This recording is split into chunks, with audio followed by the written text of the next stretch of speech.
কত তাড়াতাড়ি চার্জ চলে যায়। আর আমার জানিস তো ফেসবুকে তুই কনস্ট্যান্টলি আমার টাইম টু টাইম পোস্ট করতে হয়, একটা দিনও যদি মিস করি আমার পুরো 3 মাসের খাটনি জলে চলে যাবে, তুই জানিস তো। পাওয়ার ব্যাংকের চার্জ কে কমিয়েছে? আমি। আমাকে জিজ্ঞাসা করেছিলিস? না।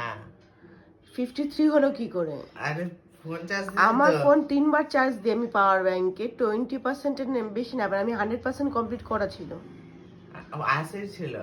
80 তো আমি একবার দিয়েছি বলে। তোর ফোন বেশি ইম্পর্টেন্ট না আমার ফোন বেশি ইম্পর্টেন্ট?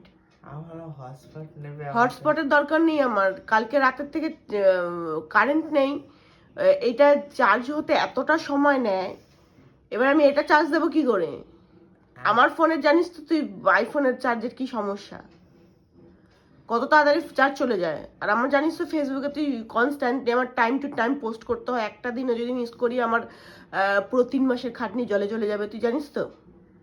ছ্যাবলাও মারছিস? তোর কি মনে হয় আমার খুব মজা লাগে ফেসবুকের, ইনস্টাগ্রাম আর ইউটিউবে এত পোস্ট করতে? সবসময় মজা লাগে? বিরক্ত লাগে মাঝে মাঝে, বাট আমার টাইম টু টাইম করতেও হয়, কারণ এটা আমি এখন কাজের মতন হিসাবে ধরে নিয়েছি।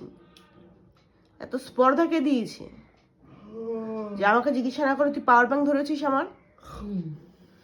সে রাত 12টার সময় কারেন্ট গেছে, এখন বাজে কটা? 10:30, সকাল 10:30 বাজে, এখনো কারেন্ট নেই। কখন আসবে তার ঠিক নেই। এবার আমি বিকালে চার্জ পাবো কোথায় যদি কারেন্ট যদি না আসে? একবারও জিজ্ঞাসা করেছিস? ব্যবস্থা করে দাও। ব্যবস্থা করে দেবো মানেটা কি? সব সময় শয়তানি, মানে তোর ফোন ইউজ করাটা বেশি দরকার।